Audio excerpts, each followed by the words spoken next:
TC, time now for the read-in, the headlines from Smerconish.com. Whoa. Is that what we're calling it? Has a decision been made, or are you just trying it out? I was trying it out. Oh, how did it feel? Wait, say it again slower. Hey, time now for the read-in, the headlines of the day from Smerconish.com. I like it a lot. I mean, that is what it is. It is your daily read-in. You say that all the time. Well, we had, the last I read through, 1,015 suggestions on what to call this part of the program. That was only on Facebook. People are also weighing it on Twitter and Instagram. My eyes are crossing. I'm trying to weed through them and see. And then the other thing, Michael, is that you promised a signed book to whoever got it first, but there were several people. First. Yes. First, though. I know, but then we're going to have to figure that out. Okay. Well, I think Dave Nitzel is the individual that I saw first on Facebook. Who suggested the read-in. Hey, I'm not saying it is the read-in. I was just kind of trying it out. Hey, feels good to me. I like that one a lot. The Smerconish.com headlines now. The purple pages from Smerconish.com. Headlines redefined from Smerconish.com. Time now for Dead Center, TC. Oh, like Dead Center. But you'd have to wear your shoes. That was Zach Bach, I think. I mean, I even took notes of who got it first. TC, time for the lightning round. I like that. Lisa Mogg. Yeah, I like that, Lisa. But there were many who said that, but I think she was the first. Middle lane now, TC. Oh, that was because of the picture that you posted. TC, time now for the middle lane. The middle lane. That was Lisa Turner. And then there are a lot of people who had the center lane, including Dean McCunn and Val Fraser Bryson. The center line. TC, time now for the center line. Let's go through the headlines of the day from Smerconish.com. The daily read-in is still calling to me. How about this? Many suggested this. TC, let's do the daily riff. Oh, well, I like that. The daily riff. See, the daily riff and the daily read-in are two things that you often say. Like, I want to riff on the headlines or, So I'm going with headlines redefined, daily read-in, daily riff. But there's like an eats, shoots, and leaves thing that's going on here. Oh. I say I'm read in on this. TC, I need to read in on that. Right. So the daily read in, I'm read in, read in. I'm kind of getting hung up on I've read in. Now it's time for the daily. Oh, in other words, you've already done that. It's sort of, you want to do present tense and that's past tense. I'm really giving you the result of my read in. Read in result? Resulting read in? My head is about to explode. Wait, are there any of these that you like the best? I'm giving you my opinion. Well, I kind of like the daily read in. Yeah, I do too. But it has to be tied, because I need to underscore. It has to be tied to the point that these are headlines you can find that were in the Smerconish.com daily newsletter, and they're posted on the website. I know. Why don't we have... comes back to the newsletter. I'm trying to let people know I've invested. TC, please attest to this. How much freaking time? So much time. Do I put into? So much time, and it's not all at once. It is all encompassing. So you'll send me links in the middle of the afternoon. You sent me links last night. You sent me links this morning. Oh my God. It is all encompassing. But then we need some kind of cool announcer sounder like, and now it's time for the Smerconish.com newsletter daily read-in. Time now for the daily read-in. From? Dan is going to produce that. From Smerconish.com. From Smerconish.com. No. That's all to come. Oh, okay. Just making sure. We first need to know what's the slogan, what's the label, what's the headline. I don't think we're quite there yet. Dan will produce, right, using the geniuses of SiriusXM who do these things. Okay. And then I'm going to have a slide made from TPD.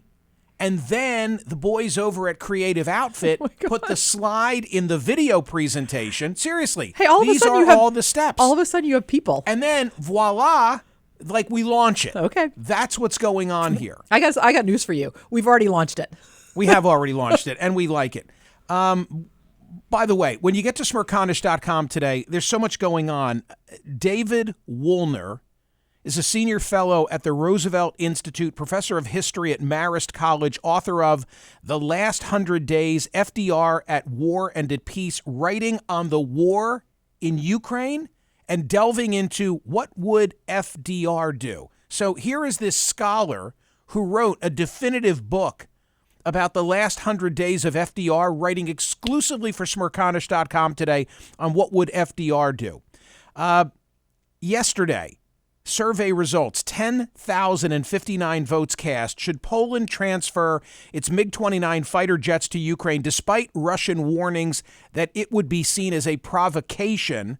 Again, anytime we ask these militaristic questions about how strong should we be vis-a-vis Ukraine and the Russian invasion, we get like 80% of the people who say, hell yes, and this was no exception. More than 10,000 voted. 83.28% say, yes, transfer those MiG fighter jets, even at the risk of provoking Putin. And today, in similar fashion, we've got another question, and I'll explain it this way, and I said this at the outset of the radio program today. Mark Halpern, please, Mark, next time you're saying it's World War III, you've got to do it on a Wednesday. Mark was here, of course, yesterday, TC, in the second hour of the program, as he is every Wednesday in the second hour of the program. But in his own newsletter today, and we linked to it, Mark says, I have reluctantly, with a heavy heart and at least a partial awareness of the implications, reached the conclusion that the United States will and must lead the effort in World War III to defeat Vladimir Putin. Oh, my God. Gives you goosebumps. He says, in the battle versus good versus evil, with the order of the planet at stake and the implications of defeat in Mammoth, a partial effort to stop the Russian despot is simply untenable. And in related fashion today, Senator Joe Lieberman, who's been often a guest of the program here and a guest of mine on CNN, makes the case for a no-fly zone in Ukraine. He says Secretary of State Antony Blinken and NATO Secretary General Jens Stoltenberg have said they couldn't support a no-fly zone over Ukraine because that would be an offensive action, and NATO is a defensive alliance, but that makes no sense. The offensive actions are being carried out by invading Russian troops. The purpose of a no-fly zone would be defensive, protecting and defending the people of Ukraine from the Russians. Today's survey question, where I'm quoting from another part of the Lieberman essay in the Wall Street Journal, linked, of course, in the newsletter today. NATO refusal to give Ukraine no-fly protection from continuing indiscriminate and inhumane Russian attacks from the air is strategically weak and morally wrong. I am sure the voting will be off the charts today on that question, and frankly, I anticipate that the answer will be 80% or thereabout who agree with Joe Lieberman.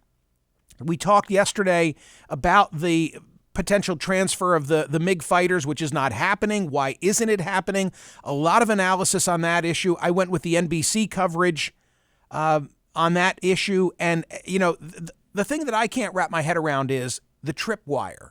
Like, where is the tripwire? We've sanctioned Russia. We've given Ukraine money. We're about to give them a lot more, another $12 billion, I think. We've given them weapons outright. But somehow it's like airplanes, in this instance, are a bridge too far. The NBC coverage as to why the deal fell apart says the difficulties are legal, logistical, and political. Top leaders of NATO, the alliance of 30 countries that includes the U.S. and Germany, want to help Ukraine but have resisted actions that could drag it directly into Moscow's war against its neighbor. On semantic grounds, that sounded awkward, but I've always wondered, you know, about this Ukraine versus the Ukraine, Kyiv versus Kiev. The Washington Post today has Benjamin Dreyer, Random House's executive managing editor and copy chief and author of his own book called Dreyer's English. Ukraine is an independent country and has been since it declared itself free from the moldering, moribund Soviet Union in 1991, more than 30 years ago. I underlined, it is not the Ukraine. That is not a province, not a territory, which is indeed the whiff given off by the, as in reaching back into history, the Crimea. The is gone. I'm actually really glad that you're talking about this, because you hear it different ways. Yes. And I want to know the truth. It kind of denies their independence. It denies their sovereignty. It is part of the explanation. As to Kiev and Kyiv, that's simpler. Kyiv is the appropriate transliteration of the Ukrainian name of the country's capital, whereas Kiev is the name of the city in Russian. So Kyiv, not Kiev. Also, on Ukraine-related subjects, you know how we had the survey question on Tuesday? Is wall-to-wall coverage of the war in Ukraine due more to the race of the combatants or the risk of nuclear war? 69.51% of our roughly 9,000 voters said it's because there's risk of nuclear war. That's why it's getting all the coverage. Mark Halpern, in his newsletter today, is saying it's going to be World War III and it's justified. So I asked in the survey question 2 days ago, is it because of that or is it because of the race of the combatants? Let's just say 70%, 69.51%, 70% of our audience said it's because of the threat of nuclear war. 30% said it's because of the race of the combatants.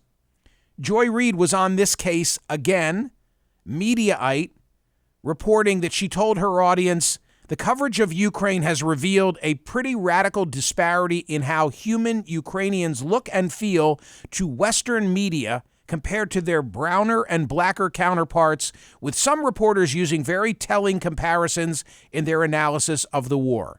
So that subject continues. One of the ramifications, as we talked about earlier on the program today, gas prices. And yesterday, you said to me, TC, why in one part of the community where I live, meaning where you live, where I live, is there such a difference than very nearby gas pump? 2 miles down the road. What explains Literally, it? yes, that is what I would like to know. And I said yesterday there was coverage of exactly that at an intersection in Los Angeles. Why at this one intersection are people paying $1 more than a mile away?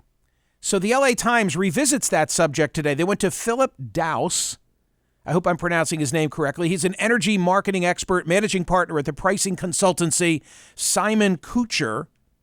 Said that he had not heard of a local market having more than a $1 differential in prices within less than a mile, which is what they have in LA. He's from Germany, which becomes relevant in a moment. He hypothesized that it's a combination of LA traffic, high-value locations, low information drivers, and wealthier consumers combining to create an opportunity for some stations to shoot for the moon on price. And then he said from his Houston office that he found the phenomenon puzzling because, I said he's from Germany, he said, quote, my own parents would drive 10 kilometers if they learned about a gas station that was charging 2 cents less per liter. And therefore, they would be wasting the gas. You would probably be better off buying the more expensive one closer to them. Correct. But that makes me angry. I feel like they think that our community will buy it. Yeah. And it's and you crazy. Are. And no, people will. No, well, we're you'll not. drive. Yes. Well, but you don't have to drive 10 kilometers. You're like his parents, perhaps. Yes. You're willing to make that drive. It's not that far, hey, unfortunately. If you think, okay, that's it, damn it, I'm getting an electric car. I'm finally going to get the Tesla. Hold on, because it might not be available to you. CNBC headline in the Smerconish.com newsletter today. Gas prices are spiking. Don't expect sales of electric cars to follow. Jessica Caldwell is the executive director of insights at Edmunds.com, says anything you're looking to buy, you're on a wait list. Or even if you're just looking to downsize your purchase, you're paying top dollar. It just doesn't make sense to make a move right now. Long lines as a result.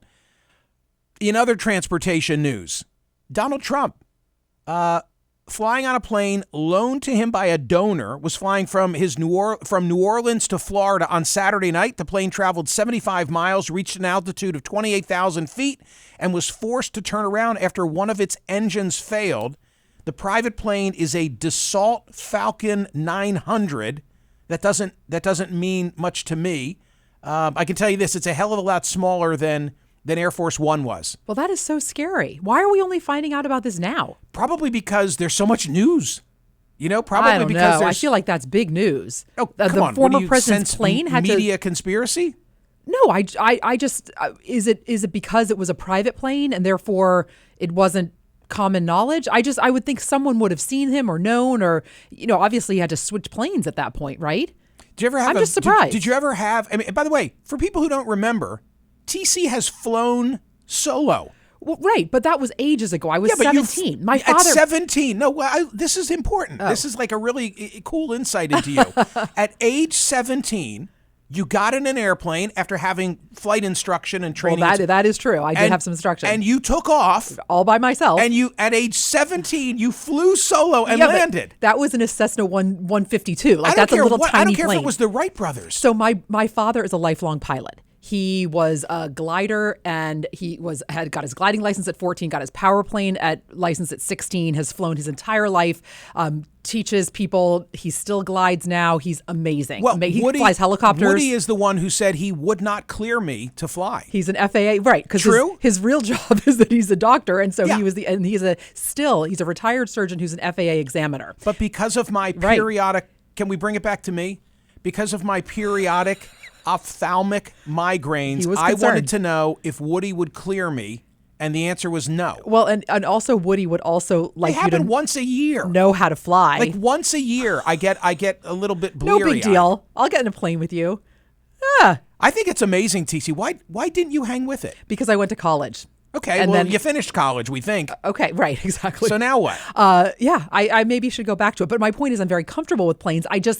I was surprised that we didn't know that about President Trump. Okay, and that's scary. God forbid if you had been on Trump's plane and the facts were slightly different. I could not have landed that plane. You could not have? No way. No, that's a jet. That's no, absolutely not. You'd be in a better position than the rest of us.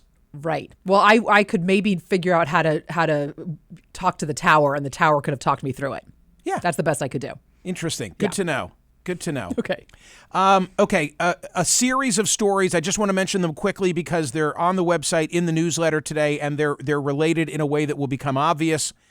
A 12-year-old was shot and killed in Philadelphia, and it's a subject of ongoing coverage, as you would imagine, by the Philadelphia Inquirer. The gun that Philadelphia police say 12-year-old Thomas T.J. Siderio tossed after shooting into an unmarked police car was found 5 doors down, roughly 60 feet away from where he was fatally shot by an officer last week. Video and audio recordings obtained by the Philadelphia Inquirer show. Police have not said whether TJ was still carrying the weapon when the officer shot him in the back and killed him last week on a South Philadelphia sidewalk. The police officer has been fired, or the process has begun for the police officer to be fired. Whether the police officer will be charged by DA Larry Krasner, that remains to be seen. In Chicago, a Chicago teen framed for a 1985 murder and now exonerated after 37 years becomes the 3,000th known exoneration case in the United States, according to the National Registry of Exonerations. The Washington Post has a deep dive. It begins with an anecdote from Detroit and then lays out the cost of police misconduct. The cost of police misconduct. It says this, that this Detroit incident, and I don't want to get sidetracked and give you all those facts, but this incident is one of more than 7,600 officers from Portland, Oregon to Milwaukee to Baltimore, whose alleged misconduct has more than once led to payouts to resolve lawsuits and claims of wrongdoing.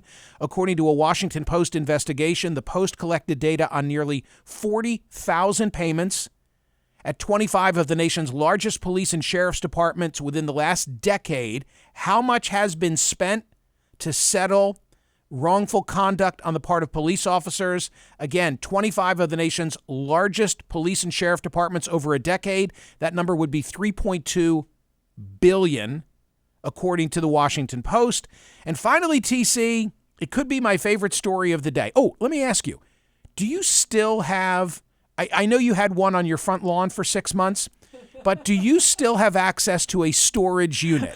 No. You did have one on your front lawn for 6 months. Okay, I didn't have one for that long, and it was How long was it? I don't remember, but the neighbors were upset. It wasn't 6 months. The neighbors were upset. I thought you were going to talk about when I had the dumpster in my front lawn, because that was also no. You had a storage. You had like a storage unit. Yes, I had a storage unit because we were cleaning out. We were redoing the basement, and then we had to take things out of the basement, and then we were redoing it, and then we had to move everything back in. Okay, but there was like, what did you call it? What did it say on the side? It was one of those pods. Yeah, you had a pod. Right. Okay. Why? Do you now have like a private storage unit of some kind? No. You don't? Do you?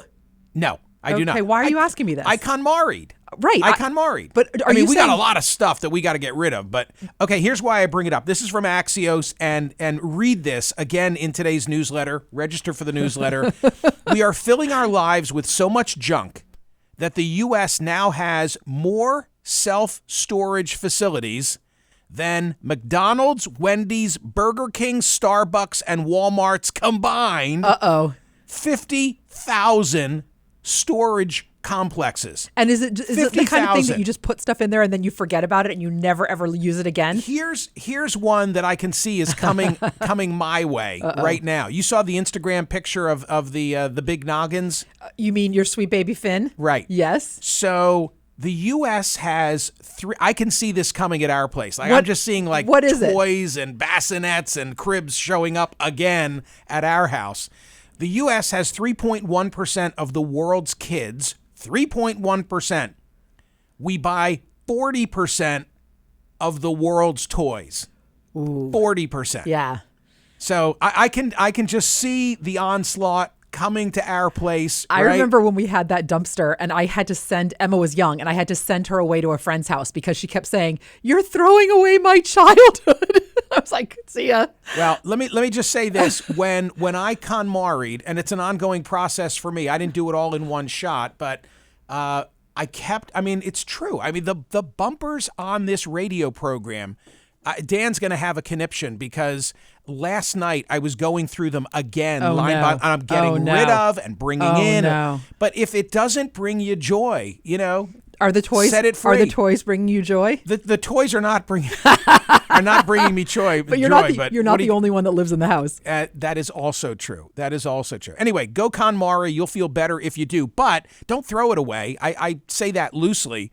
Make donations. There are dozens of ways to donate or sell your stuff. You could sell it for charity too. Go to Smerconish.com. Those are some of the headlines that are reflected today. Register, for goodness sakes, for the daily newsletter. You will get these insights by 7:30 Philly time in your inbox each and every day. We will see you tomorrow.